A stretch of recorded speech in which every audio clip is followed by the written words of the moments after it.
Donc dans cette vidéo, je vais vous parler du vecteur vitesse angulaire. En tout cas, dans un premier temps. Donc ce vecteur vitesse angulaire, avant d'en parler plus précisément, en fait, on va d'abord faire un petit rappel et on va parler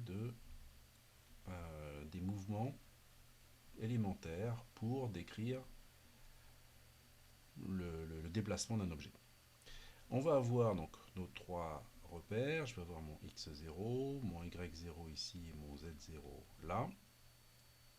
Et donc pour décrire le mouvement de cet objet, je vais utiliser trois translations.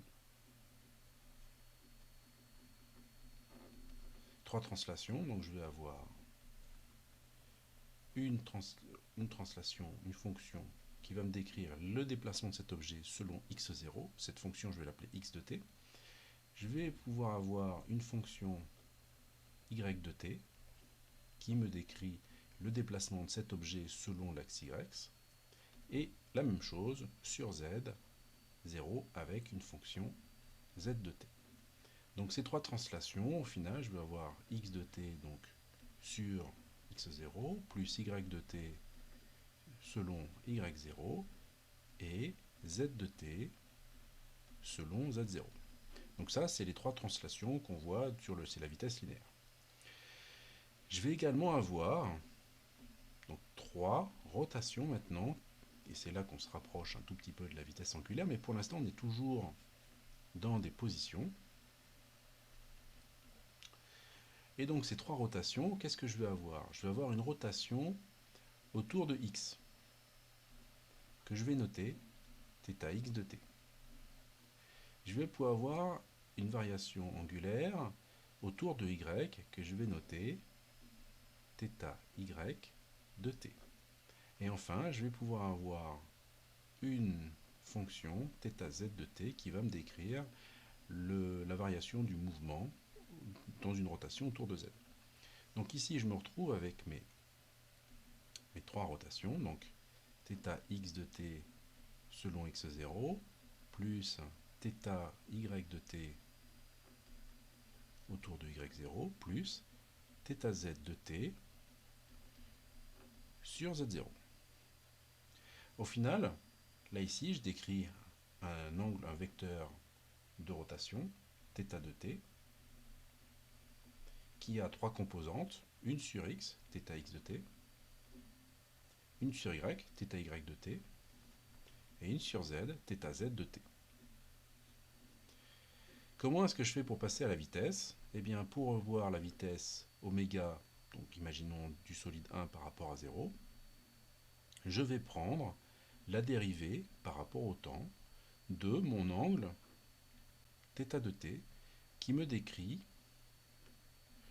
le mouvement de rotation du solide 1 par rapport au solide 0 autour de ces trois axes.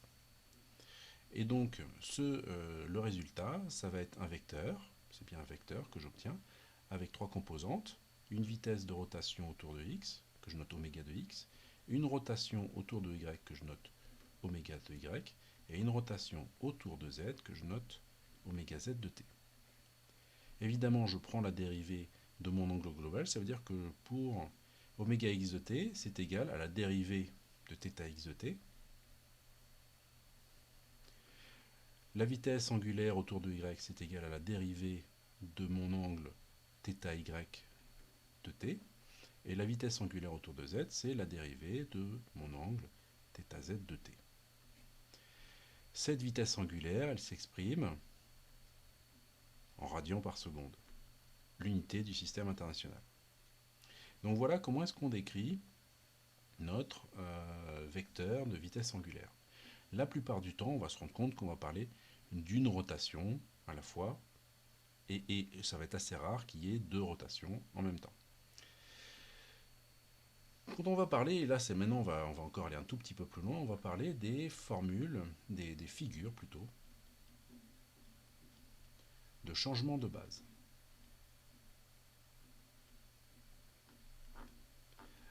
Alors c'est des figures qui sont extrêmement, qui sont importantes en quoi dans l'étude des systèmes, il va bien falloir respecter voilà, la façon dont je les dessine juste après, parce qu'elle permet, cette méthode, elle permet en fait d'éviter les erreurs.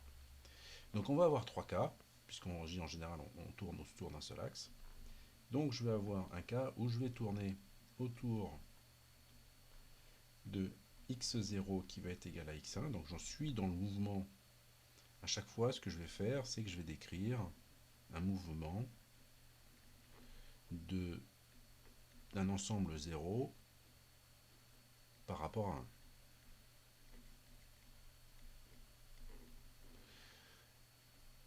Donc c'est pour ça ici, je vais avoir, quand j'ai une rotation autour de x0, en fait, la base pour le solide qu'on a utilisé, il va être x1, en fait, les deux axes vont être en commun.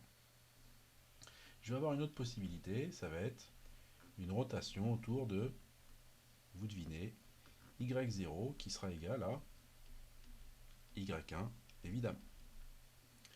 Et ensuite, je vais avoir une troisième possibilité, ça va être une rotation, alors là, il n'y a plus trop de mystère, où je vais tourner autour de z0 qui est égal à z1.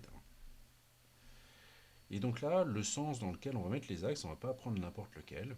Si jamais je tourne autour de x, il faut que j'ai le sens positif ici, donc je vais avoir y0 qui va être là et z0 qui est là.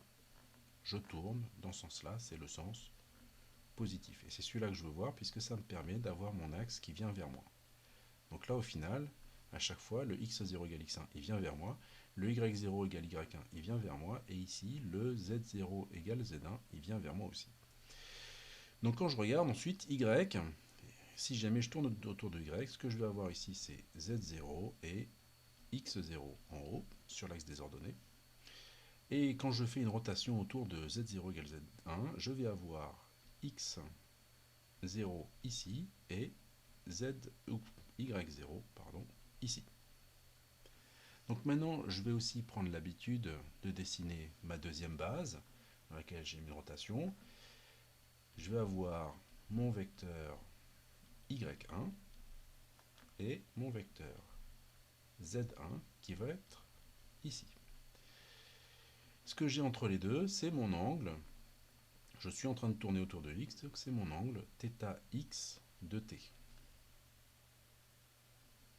Pour ce vecteur-là, au global. Donc je prends mon θx de t, celui-là, pardon, et donc je décris ce moment-là. L'angle que je vais le prendre relativement proche, le y0 et le y1, je vais les laisser relativement proches avec un angle θx de t qui va être faible. Pourquoi? Parce que quand on va devoir utiliser le sinus et le cosinus, c'est beaucoup plus simple de le décrire comme ça, plutôt que de le décrire quand il est en plein au milieu, où là, le sinus et le cosinus vont se ressembler et on peut faire des erreurs. Donc ça, on va vraiment éviter de le faire. Dans ce cas-là, je vais avoir, dans le deuxième cas, autour de la rotation autour de y, je vais prendre ma deuxième base, donc je vais avoir mon z1 et mon x1 qui vont être comme ça, avec mon angle ici, θ y de t. Je vais également l'avoir ici, mon angle, θ y de t, il va être également ici. Et pour le dernier, quand je tourne autour de z, pas de miracle, je vais avoir mon x1 et mon y1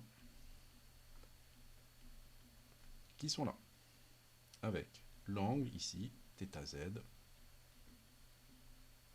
de t. Donc voilà, ces figures de changement de base, on verra qu'elles vont être très importantes, surtout si jamais vous continuez dans des études supérieures dans le domaine scientifique, c'est vraiment quelque chose qui est assez essentiel à comprendre.